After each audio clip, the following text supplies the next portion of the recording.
I hate you. Grant আর Ashley একটা সম্পর্কে ছিল, তারপর গ্র্যান্ট ন্যাশনাল টেলিভিশনে এই সম্পর্কটা ভেঙে দেয়। তোমায় আমার একদম ভালো লাগে না। আমি সব থেকে সেরা। ক্যাম্পে তোমাকে স্বাগত। ও নো। ও আমি এসো, একে এসো। চিনি। আমি একটুখানি মিথ্যে কথা বলেছি। এখানে তুমি আর তোমার এক্স গার্লফ্রেন্ড শুধু নেই, এখানে তোমার 5 জন এক্স গার্লফ্রেন্ড রয়েছে। তাহলে চলো এক্সদের সাথে দেখা করে আসি। দেখা করে ভালো লাগলো। এটা অদ্ভুত। 30 দিন পরে যারা এখানে টিকে থাকবে তারা ভাগ করে নেবে ওই $2.5 লাখ। আমাদের এখন কিছু কাঠ জোগাড় করতে যেতে হবে। যাই হোক, দেখা করে ভালো ঠিক লাগলো। আছে, তাহলে সবাই মজা করো। আমি যখন এখানে এসে গেছি তাই আমি ভাববো আমি এখন সম্পূর্ণ একা, পুরোপুরি একা। গ্র্যান্ড সম্পর্কে কেউ কিছু ভালো বলবে? ও আমার জন্য একটা গান লিখেছিল। ও আমার জন্যও গান গেয়েছে। ও আমার জন্য একটা গান লিখেছিল, কিন্তু পরে অন্য মেয়েকে শুনিয়েছিল। আমি যথাসম্ভব চেষ্টা করবো এখানে যতটা সার্ভাইভ করা যায়। যখন ও নিজেই আগুন জ্বালাচ্ছিল তখন ওর এক্স গার্লফ্রেন্ডরা ওকে নিয়ে গুজব ছড়াচ্ছিল। সবাইকে দেখায় ও খুব ভালো, এমন করে যেন ও সবেতে পারফেক্ট। আচ্ছা, আমরা এই বিষয়ে আর কত গল্প করব? আর এই গল্প ঘন্টার পর ঘন্টা চলতে থাকে, এমনকি রাত পর্যন্ত। সত্যি বলতে আমার ওর মুখটাও আর দেখতে ইচ্ছে করে এই না। কারণেই আমার মেয়েদের খুব ভয় লাগে। আমার মনে হয় না তুমি এই কারণেই অবিবাহিত। জিমি, এটা প্রতিটা ছেলের একটা দুঃস্বপ্ন। আর এই অবস্থা আরো খারাপ হলো। হাই। হাই। হ্যাঁ, তাহলে তোমরা কি করতে চাও? তোমার সাথে কিছু করতে চাই না। অ্যাশলি, আমরা এখনো কথা বলিনি। তুমি এত রেগে আছো কেন? আমি রাগ করিনি, আর এসব করে কোনো লাভ নেই। আমার সাথে আবার পরিচয় করো। আমার কোনো প্রয়োজন আর নেই। আমি এটা জানতাম না, কিন্তু এটাই হয়ে উঠলো আমার দেখা সবচেয়ে তীব্র প্রতিশোধের গল্প। আমি প্রতিশোধ নেব, আর এই টাকাটা ওর জেতার কোনো মানেই ওর হয় না। প্ল্যান হলো সব সময় আমাকে শাস্তি দেওয়া। ও এটা ইচ্ছে করে করছে যাতে আমার কষ্ট হয়। এটা তোমার শেষ সুযোগ অ্যাশলি, আমি মিথ্যে বলছি না। তুমি হলে সবচেয়ে হ্যাঁ, জঘন্য মানে মানুষ। সত্যি। Grand, I love you. এদের মাথা খারাপ হয়ে গেছে। সবার তাহলে প্রথম রাত কেমন কাটলো? আমাদের খুব বেশ ভালো সময় ভালো। কাটছে। হ্যাঁ। বেশ ভালো ভালো। বেশ। এখানে যেহেতু তোমরা 24 ঘন্টা কাটিয়েছো, তাই প্রত্যেক দিকে একটা করে সিক্রেট আছে। আমার ভয় আচ্ছা, করছে। আমার সাথে এসো গ্র্যান্ড। প্রত্যেক 5 দিন অন্তর তুমি ওদের মধ্যে একজনকে এলিমিনেট করে বাড়ি পাঠাতে পারবে, যতক্ষণ না একজন বাকি থাকছে। এখন আমি তোমাদের যেটা বলবো সেটা ও জানে না। তোমাদের 5 জনের সিক্রেটটা হলো, শেষ পর্যন্ত যে এক্স টিকে থাকবে সে গ্র্যান্টের কাছ থেকে সমস্ত টাকা ছিনিয়ে নিয়ে তাকে বাড়ি পাঠাতে পারবে। এটা বেশ ভালো কর্মের ফল। 3 নম্বর দিনের সকালে গ্র্যান্ড খুব ভোরে ঘুম থেকে উঠেছিল, আর ওঠার পরেই শেল্টার তৈরি করতে লেগে পড়েছিল। আর তোমরা বুঝতেই পারছো মেয়েরা খুব একটা খুশি ছিল না। সকালে এরকম আওয়াজ করছে কেন? বিরক্ত লাগছে। গ্র্যান্ড, তোমার কাছে টেন্ট আছে, তোমায় বাড়ি বানাতে হবে না। ও, এটা সত্যি পাগলার মতো। ওরা বললো যে আমার কোনো প্রয়োজন নেই বাড়ি বানানোর, কারণ একটা টেন্ট আছে। কিন্তু আমি বলবো বাড়ি বানাতে হবে কারণ ঠান্ডা পড়ে যাবে। ক্যাম্পিং করতে আমার কখনোই ভালো লাগতো না, আর আমি সত্যি বলতে এখনো একদমই ভালো লাগছে না। আমি জানি না এখানে কতক্ষণ টিকবো, কারণ এখানে সবাই মজা করার জন্য এক্সারসাইজ করে, আর আমি মজা করার জন্য ঘুমাই। জিমি এই বিষয়টা এমনভাবে সাজিয়েছে যে আমাকে প্রায় একটা ধাঁধার মধ্যে থাকতে হচ্ছে। বেশিরভাগ মানুষই তাদের সমস্ত ভুল নিয়ে এক জায়গায় 30 দিনের জন্য থাকতে পারে বলে মনে হয় না। Good morning. এটা 5ম দিন, তার মানে মিস্টার বিস্ট আসছে আজকে। আজ হলো এলিমিনেশন ডে, আর আমি চুজ করব যে আমি কাকে এলিমিনেট করতে চাই।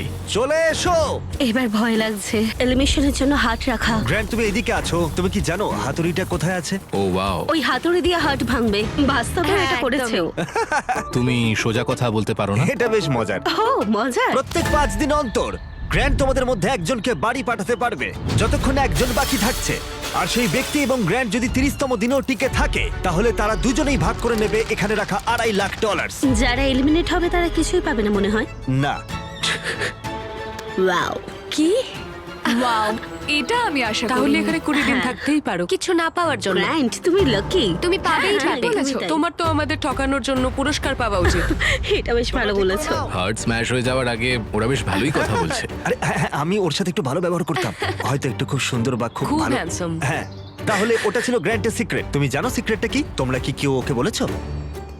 আমি জানি না ওদের সিক্রেটটা কি। অনেক বড় সিদ্ধান্ত নিতে দিয়েছো আমাকে। হ্যাঁ। এখানে প্রত্যেকটা মেয়ে কিছু না কিছু চায়, আর এখন আমাকে সেটা কেড়ে নিতে হবে। আর এই সিদ্ধান্ত নেওয়াটা আমার জন্য কঠিন। ঠিক আছে মেয়েরা, খেলা এখন তোমাদের হাতে। আমরা এত দূর এসেছি, তাই আমাদের মধ্যে মনে হয় না কেউ ছাড়বে। এখানে ভিক্ষে করে আমরা থাকতে আসিনি, আমরা এখানে কিছু একটা কারণে এসেছি। ঠিক আছে, সময় হয়ে গেছে। এখন তোমরা তৈরি হলে বলবে। গ্র্যান্ড, হাতুড়িটা তোলো আর বেছে নাও এই 5টা হার্টের মধ্যে তুমি কোনটাকে ভাঙবে। The grim reaper. Oh my god. আমি যাব, আমার সামনেই আছে।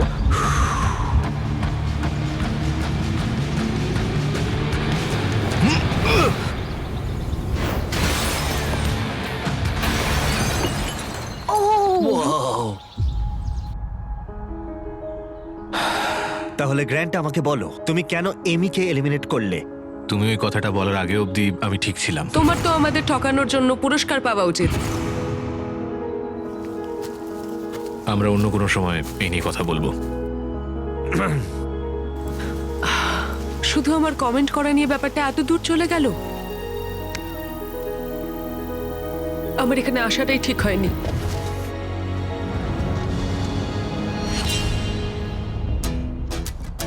গ্র্যান্টের সমস্ত এক্সদের মধ্যে ওর আর অ্যাশলির সম্পর্ক ছিল সবচেয়ে দীর্ঘ এবং সবচেয়ে গভীর। আমি নিজেকে বোঝাচ্ছিলাম যে এই মানুষটাকে আমি একদিন বিয়ে করতে চাই। গ্র্যান্ট অ্যাশলিকে সবার সামনে একদিন চূড়ান্ত পরিমাণ অপমান করেছিল। তাছাড়া গ্র্যান্টের তখনও ধারণা ছিল না যে মেয়েরা তার কাছ থেকে শেষ পর্যন্ত সমস্ত টাকা ছিনিয়ে নিতে পারে গোপন কৌশলে। ও ভাবছে যে ও অর্ধেক টাকাটা পেয়ে যাবে। আমার মনে হয় ও সিক্রেটটা ভুলে গেছে। তো আমি অ্যালিসা, জুলি আর অ্যাশলি গ্র্যান্টের সমস্ত টাকা নিজেদের জন্য চুরি করার একটা পরিকল্পনা করেছি।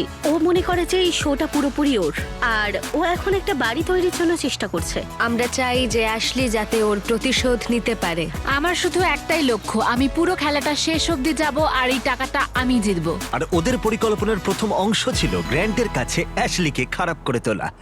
এবার সময় হয়েছে আমার নাটক শুরু করা। আমায় এরকম দেখাতে হবে যেন আমি কাঁদছি। এটা একটা ভালো আইডিয়া। এই অ্যাশলি, আমরা কি একটু কথা বলতে পারি?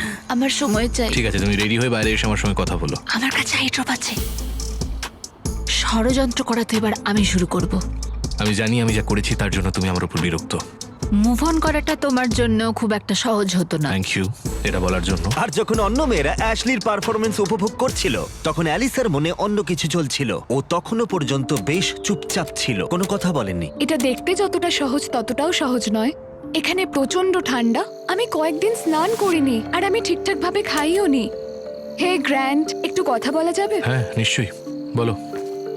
আমি এই চ্যালেঞ্জে এসেছিলাম এটা ভেবে যে আমি মানসিক দিক থেকে ভালো থাকবো, কিন্তু এটা হয়নি। তাই আমি সিদ্ধান্ত নিয়েছি যে আজ রাতেই আমি চলে যাব। এখন এখানে প্রচন্ড ঠান্ডা, তার সাথে পোকামাকড় আর নোংরা। আমি স্নানও করতে পারছি না। একটা হাত করতে পারি? আর অ্যালিসা চলে যাবার পর গ্র্যান্ট মেয়েদের অভিজ্ঞতা সম্পর্কে একটু মনোযোগ দিতে শুরু করলো। বনের এই প্রিন্সেস ল্যান্ডে তোমাদের স্বাগত। ওরা কফি খেতে খেতে ঘুম থেকে উঠছে। আমার ক্রিমার চাই আমি না। এখন ব্রেকফাস্ট বানাবো। না, গ্র্যান্ট বলছে ও আমাদের প্রিন্সেস ট্রিটমেন্ট দেবে। আমি এই পটগুলো পরিষ্কার করলে তোমাদের কোনো অসুবিধা আছে? আমি এখানে অন্য কিছু বানাতে পারি। তুমি আমাদের জন্য একটা সুইং সেট বানাও, ওটাতেই বেশ ভালো লাগবে। ওকে, আমাকে একটু মাথা কাটাতে হবে এটা বের করতে। Thank you. ঠিক আছে, ওরা চাই আমি একটা সুইং সেট বানাই এবং আমি সেটাই করতে চলেছি। যেমনটা আমি ভেবেছিলাম, এই মরুভূমিতে থাকা এবং একসাথে কাজ করা, যেমন এই সুইং সেট এবং গ্র্যান্টের শেল্টার, মনে হচ্ছিল এখানে সবাই একসাথে কাজ করতে শুরু করেছে। বোঝা যাচ্ছিল। শুধুমাত্র এটাই ভাবতে হবে যে আমি ওর থেকে এই $2.5 লাখ ছিনিয়ে নেব। আমি হয়তো একটু বেশি আশা করে ফেলেছিলাম, হয়তো একটু বেশি, কিন্তু যাই হোক, এখন 10ম দিন, তার মানে চেক